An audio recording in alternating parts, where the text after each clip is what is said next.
Un autre de mes outils favoris, mais alors celui-là, j'ai attendu longtemps avant de me l'offrir parce que je trouvais que c'était cher et en fait, je regrette d'avoir attendu aussi longtemps, c'est ce 4 en 1. Alors ça a l'air un peu bizarre comme ça, hein, mais en fait, il y a bien 4 outils. Donc le premier, et pas des moindres, c'est un découvite, mais qui est super aiguisé, qui est d'une très bonne marque puisque c'est Bernina et franchement, c'est un plaisir et il dure longtemps. De l'autre côté, on a une pointe.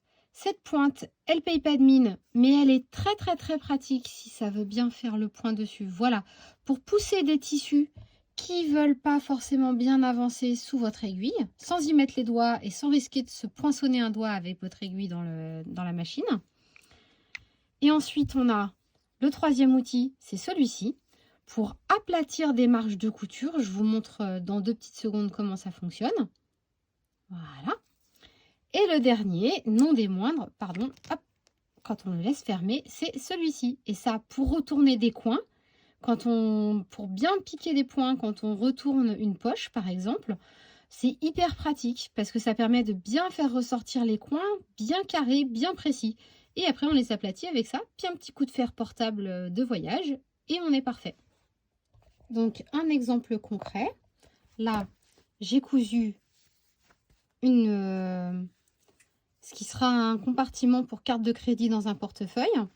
Je vais l'aplatir ici, hop, pour pouvoir ensuite le retourner et le positionner avec le reste des éléments et le coudre tous ensemble. Et pour bien mettre à plat cette marge de couture, donc je l'aplatis une première fois avec mes doigts. Et ensuite, j'utilise cette partie-là et je m'en sers pour bien plaquer, comme ça. Hop.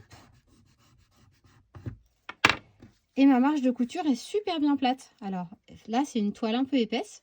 Ben, je vous laisse imaginer avec une popeline, c'est juste magique. Je le retourne, hop là, comme ça.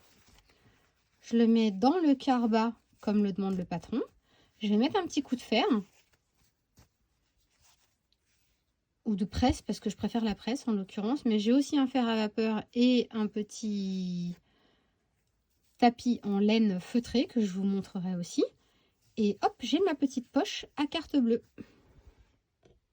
Voilà, je peux vous montrer le résultat fini.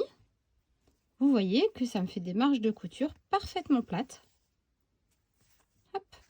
Et j'ai donc mes 4 petits emplacements de carte bleue qui sont tous avec... Alors certains sont en bas parce que... Voilà. Hop. Avec tous leur couture parfaitement aplatie. Cet outil, c'est donc un outil qui est produit par Alex Anderson, un 4-in-1 Essential Sewing Tool by C&T Publishing. Et on le trouve en vente sur le site, par exemple, Rascol. Je vous mettrai un lien.